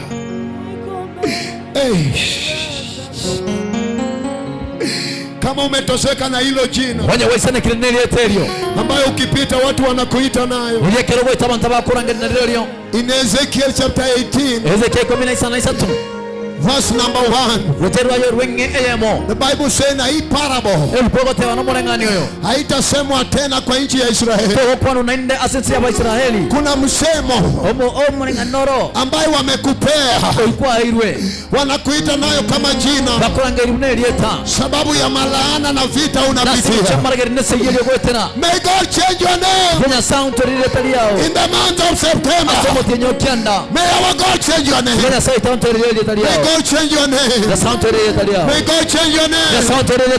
Yenye aliondoa jina ya utasa kwa Sara, akaleta jina ya Sarai, jina la kuzaa Isaka. Yenye aliondoa jina ya madharau kwa maisha ya Yusufu, akapeana jina mpya, akaitwa jina mpya. Yenye alipeana jina mpya kwa Daniel. May that God give you a new name. May He give you a new name.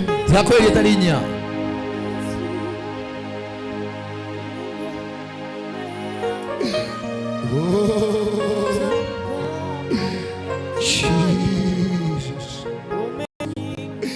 Lift up your hands, lift up your hands, lift up your hands.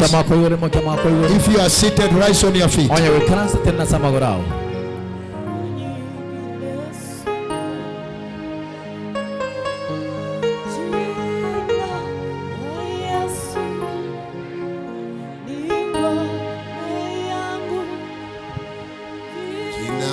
Yesu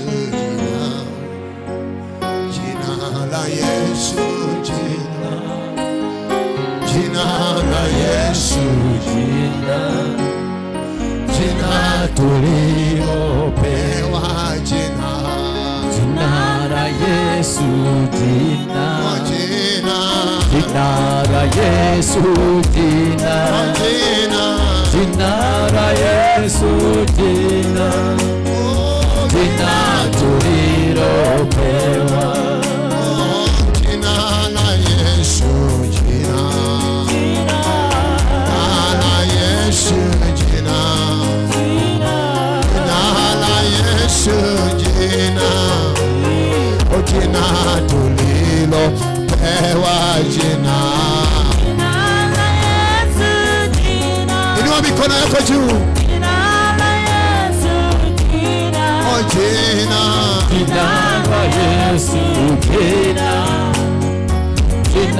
tulilopewa, jina la Yesu, jina la Yesu, jina. Inua mikono juu. Yesu atabadilisha jina lako. Imba ukimaanisha jina tulilopewa, jina la Yesu, jina la Yesu, jina la Yesu,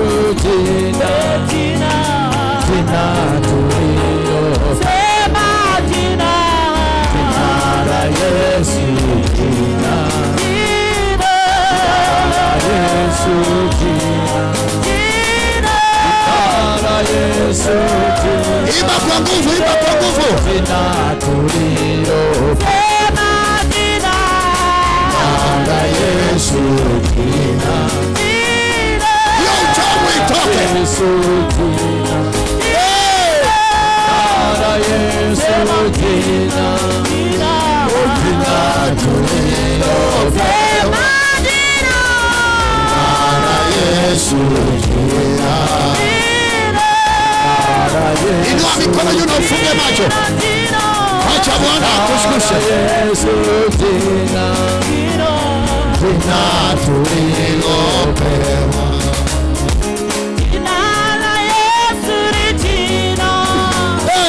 Jina la Yesu ni jina. Yes, Jesus. Jina la Yesu ni jina. Jina tulilopewa, jina la Yesu, jina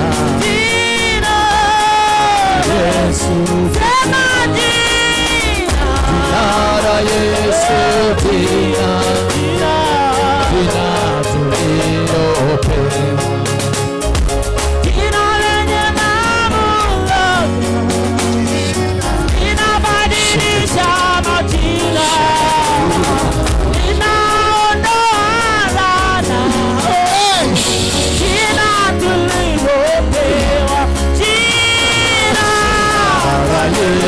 There is power of God.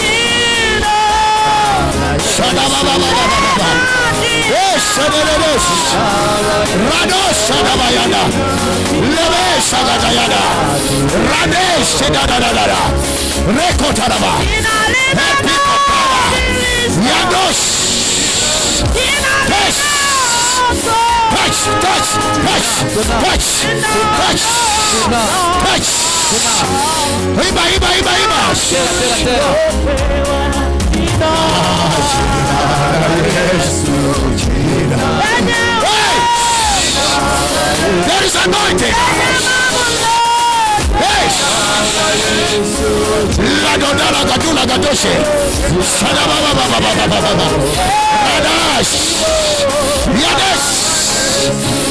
Kuna watu watafunguliwa hapa. Kuna watu wanaponywa hapa.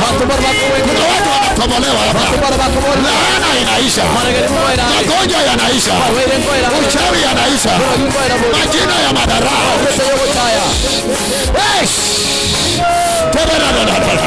Lebosha da bayada. Rima sakatayada. Shadababa. Lift up your hands now. The name of your home must change. The name ya madharau must come out of your life. Jina ya magonjwa lazima iwache wewe. Jina ya matusi lazima iwache maisha yako. In the name of Jesus. In the name of Jesus. In the name of Jesus. Sema kila majina ya madharau ondoka. Jina ya madharau, jina ya dhambi ondoka sasa. Jina ya kimila ondoka sasa. Jina ya mapepo ondoka sasa. Jina ya uganga, jina ya uchawi, jina ya madharau iondoke. By fire, by fire, by fire, by fire, by fire, by fire, by fire, by fire, by fire, by fire, by fire, by fire. Kemea. Kashirika na hiyo jina ikuache. Kashirika na hiyo jina ikuache. Kashirika na hiyo jina ikuache. Kashirika na hiyo jina ikuache. Kashirika na hiyo jina. Laana hizo zinawacha maisha yako. Zinawacha maisha yako. Zinawacha maisha yako. Zinawacha maisha yako. Zinawacha maisha yako. Epa. Zinawacha maisha yako. Zinawacha maisha yako.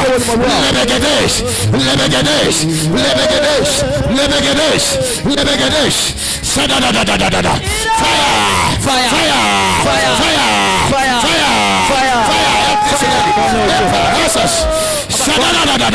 Sema kila jina ya madharau wacha maisha yako. Kila jina ya magonjwa wacha maisha yako. Kila jina ya laana wacha maisha yako. Jina ya ulevi wacha maisha yako. Wacha haraka.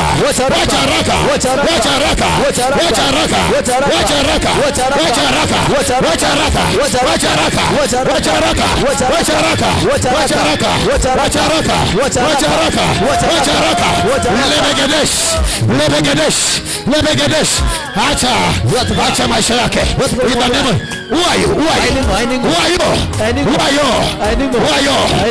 Uache maisha yake. Uache haraka. In the name of the Father. In Jesus' name. Jesus' name. Now lift your hands. Lift your hands higher. Sema kila jina kila jina ambayo iko attached kwa maisha yangu, ambayo iko attached kwa maisha yangu, jina ya laana, jina ya laana, jina ya magonjwa, jina ya magonjwa, jina ya vitisho, jina ya vitisho, jina ya kurudi nyuma, jina ya kurudi nyuma, jina ya ulevi, jina ya ulevi, jina ya umaskini, jina ya umaskini, kuanzia leo, kuanzia leo, kuanzia leo, kuanzia leo, by fire, by fire, by fire, by fire, by fire, by fire, chomeka, chomeka, chomeka, chomeka, chomeka, chomeka, chomeka, chomeka, chomeka, chomeka, Holy Ghost, fire, Holy Ghost, fire, Holy Ghost, fire, Holy Ghost, fire, Holy Ghost, fire, Holy Ghost, fire, Holy Ghost, fire, Holy Ghost, fire, Holy Ghost, fire, Holy Ghost, fire, Holy Ghost, fire, Holy Ghost, fire, Holy Ghost, fire, Holy Ghost. fire. Kemea hizo jina ya uchawi. Kemea, kemea, kemea. Kemea, kemea, kemea. Kemea, kemea, kemea. Kemea, kemea, kemea. Ondoka wame. Abaraka. Abaraka.